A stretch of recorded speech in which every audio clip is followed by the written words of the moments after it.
Hey, you saw the title. Let's get to it. While most people prefer to only play the numbered games of the Mega Man series, there's quite a ton of unique and great releases that are quite obscure in comparison. While the development team behind X5 to X7 is mostly known for, well, those three games, you likely didn't know that they were the ones behind the two Game Boy Color releases in the series, known as the Extreme games once localized. I'll refer to them by their Japanese subtitles, Cyber Mission and Solar Racer, to not create confusion between the games themselves and the name of the extreme modes in them.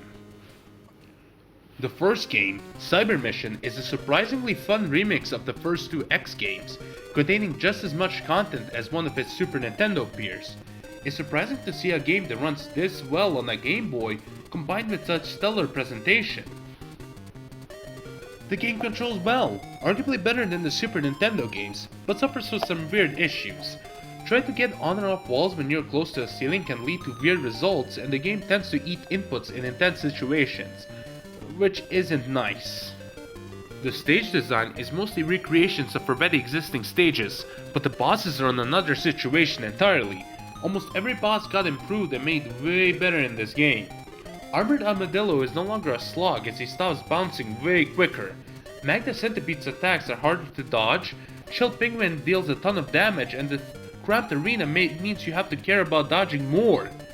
Morphbot's pathetic second form was turned into a formidable challenge due to an entirely different laser attack that requires careful dodging, and Wool Sigma went from a tedious slog with barely any attacks to an actually fun boss that was completely revamped, with old attacks being redone, new attacks being added, and the boss now taking proper damage from even a third level charge shot rather than just an upgraded one or its weakness. There's also the new addition of Zero moves, which allows you to summon Zero Giga attacks at your own leisure. There's also the Shoryuken capsule, which was turned into a combination of both Hadouken and Shoryuken. Now you can no longer have to do a fighting game move nor have a full health to execute one of them, but they're also no longer instant boss killers. Overall, both the Zero moves and the bonus capsules are more gimmicks than anything else. The story isn't anything particularly noteworthy. A quick recap of previous events in the intro is nice, and the new characters introduced, being the brothers Midi and Techno, along with the new rivals, Gmel and Zane, are cool in design but nothing else, and the fights against the latter two are pathetically basic. Midi's design was recycled for one of the rescues in X6, so that's cool. Oh, and he died. Forgot to mention that. Ultimately, Cyber Mission is a great game for newcomers and just a fun experience all around, but it's way too unoriginal to completely stand on its own. I think it's worth playing, but it's no masterpiece, and in my opinion, it's the weakest work of these developers. However, it pales in comparison to its sequel, Solar Racer, which is more than just an improvement. It's one of the most ambitious games in the system, with gorgeous aesthetics and incredibly satisfying gameplay.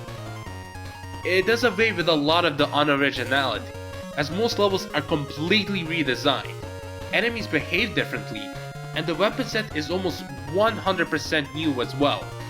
This isn't just a simple rework. However, I believe most of those are improvements over not just Cyber Mission, but the original Super Nintendo games.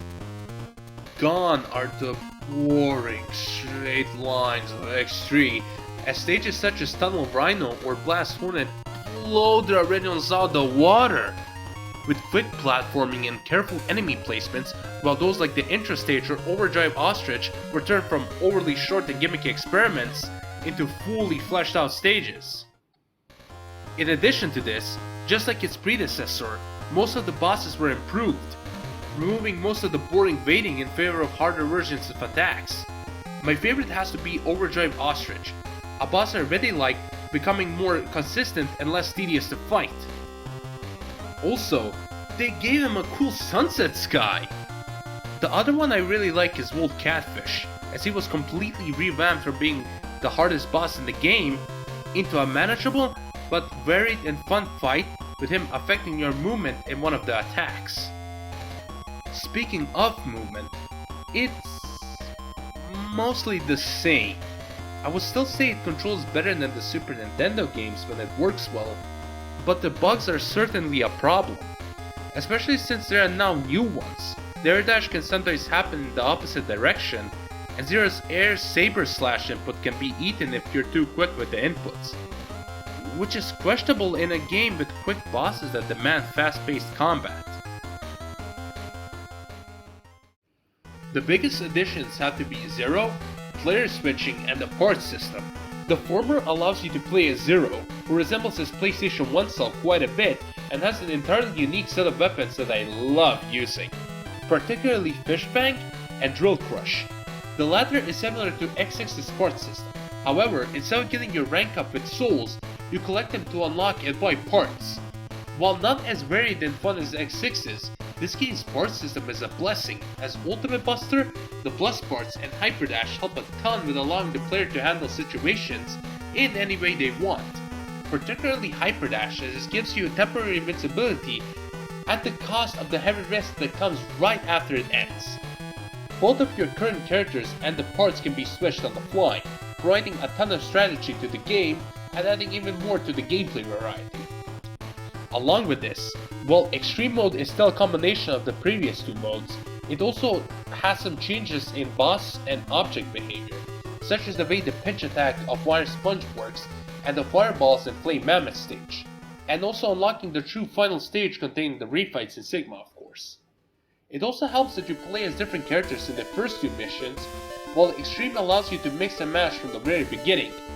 This does open a problem, as only one of the characters can receive a weapon, and this can limit you from finishing one of the armor sets. Oh yeah, Zero has an armor in this game, but it really isn't anything worthwhile. The story, while still not particularly in-depth or important, is certainly more interesting to follow and introduces Iris to the series, as the game precedes X4 chronologically. Along with this, the new antagonists, Rakana and Garrett, are entertaining and memorable, helped by their boss fights still being easy, but very unique for the series at the same time, and the dialogue between them with X and Zero are fun. The translation, though, is as bad as always.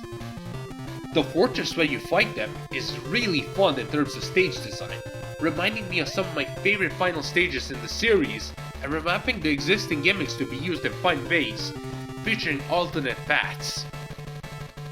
However, did you notice how Sigma said that Mercana went too far? Somewhere along the way, the developers lost any sort of restraint. The fortress stages themselves are mostly adequate in design, but the boss of the second one, Isaz and Sowilo, is madness itself. The projectiles it launches moving along with the boss itself is not a problem, as it helps more than it harms. But the absurdly cramped arena, large hitboxes, and the 3 aimed orbs help to make this boss one of the hardest, if not the hardest, of the entire series. Sigma himself also doesn't cut you any slack, as while he's definitely easier, his first form is way harder and faster version of his X2 battle, and his second form is a completely new giant robot form with tons of deadly attacks. Also, the third fortress stage's X has 2 sections that I have no idea if you can even beat armorless. I personally didn't bother trying when recording footage, but I swear that at least the first section looks like it can be hypothetically beaten without the leg upgrade. I don't know if it's possible or not, as there are very few people who do challenge runs for this game, so I can't say for certain. While Solar Racer might get a bit insane at times, it's an extremely fun game to master and provides you with a ton of replay value. For beating Extreme Mode, you unlock Boss Attack, in which you can battle with either the game's 8 main bosses, or instead the previous games with all parts and weapons at their disposal. This game isn't just a rehash. Aside from X5 and X6, this is one of my favorite games in the series to play through, despite its flaws, and I fully recommend it. Just be prepared to use Fish Fang and Charge Rayclaw on Isaz and Sowilo. You will need it. Oh, and one cool thing is, this is the first time in the series the save system remembers how filled up your sub-tanks are. so that can help you in defeating the deadly bosses it has. And I also recommend using the dash button hack for this game. It's a little buggy, but it does the job. Have fun!